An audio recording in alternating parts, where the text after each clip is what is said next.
মালিক শ্রমিক পারস্পরিক বোঝাপড়ার ভিত্তিতে সমাজ গড়তে হলে ইসলামী আইন প্রয়োজন বলে মনে করেন জামায়াতে ইসলামীর আমির ডক্টর শফিকুর রহমান। পল্টনে এক শ্রমিক সমাবেশে তিনি বলেন, বাংলাদেশে ৮ ঘণ্টায় শ্রমিকদের যে বেতন দেওয়া হয় তা অমানবিক।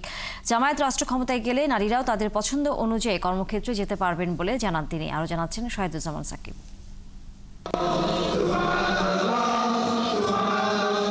মহান মে দিবসে শ্রমিক সমাবেশের আয়োজন করে জামায়াতের সহযোগী সংগঠন বাংলাদেশ শ্রমিক কল্যাণ ফেডারেশন। এ সময় শ্রমিকদের দাবি দেওয়া সংবলিত বিভিন্ন ব্যানার ফেস্টুন নিয়ে সমাবেশে অংশ নেয় জামায়াতের বিভিন্ন অঙ্গ সংগঠনের নেতাকর্মীরা। সমাবেশে জামায়াতের কেন্দ্রীয় নেতারা বলেন, শ্রমিকদের ন্যায্য অধিকার ফিরে পেতে ও মালিক শ্রমিক সম্পর্ক ঠিক রাখতে ইসলামী শ্রমনীতির বিকল্প নেই।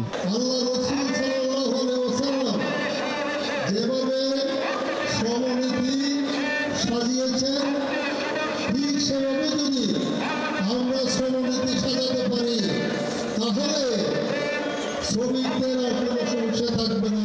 ইসলামী শ্রম আইন যতদিন বাংলাদেশে চালু না হবে, শ্রমিকের সম্মান প্রতিষ্ঠা হবে না, শ্রমিকের মর্যাদা প্রতিষ্ঠা হবে না। এই জন্য আজকে আমাদের সিদ্ধান্ত নিতে হবে, বাংলাদেশে মানব রচিত মতবাদকে আমরা চলতে দিতে চাই না।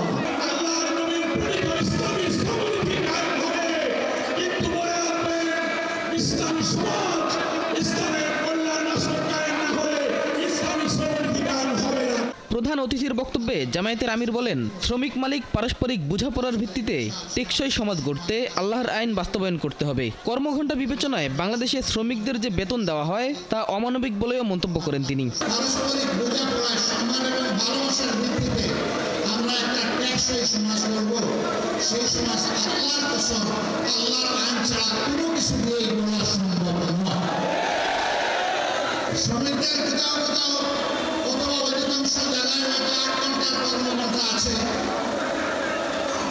কিন্তু ৮ ঘন্টায় তাদের হাতে যে স্যালারি, যে বেতন, যে ভাতা তুলে দেওয়া হয়, এ দিয়ে তার নুন আনতে পান্তাও ঘোরায় না, এইটুকু সারতে পারে না।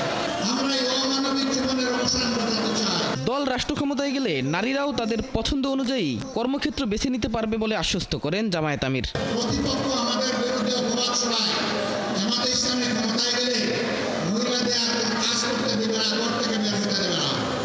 আমরা আমাদের এই বোনদেরকে নিশ্চয়তা দিচ্ছি, তারা তাদের যোগ্যতা এবং পছন্দ অনুযায়ী কর্মক্ষেত্রে কাজ করবেন। এখন তাদের কোনো সম্মান নাই, তাদের কোনো মর্যাদা নাই এবং তাদের কোনো নিরাপত্তা নাই। ইনশাআল্লাহ তাদের মর্যাদা আমরা কায়েম করব, তাদের নিরাপত্তা নিশ্চিত করা হবে ইনশাআল্লাহ। এ সময় শিল্প কারখানাগুলোতে পুরুষদের পাশাপাশি নারীদেরও নামাজের ব্যবস্থা করার দাবি জানান তিনি। শ্রমজীবী মানুষের অধিকার প্রতিষ্ঠায় ইসলামী দৃষ্টিভঙ্গিকে সামনে রেখে বাংলাদেশ জামায়াতে ইসলামীর আজকের এই সমাবেশ একদিকে যেমন শ্রমিকদের মনে আশা জুগিয়েছে, অন্যদিকে আগামী জাতীয় নির্বাচনকে সামনে রেখে দলটির রাজনৈতিক সক্রিয়তারও বার্তা দিয়েছে, এমনটি মনে করছেন সমাবেশে আসা নেতাকর্মীরা। শহীদুজ্জামান সাকিব, ৭১, ঢাকা।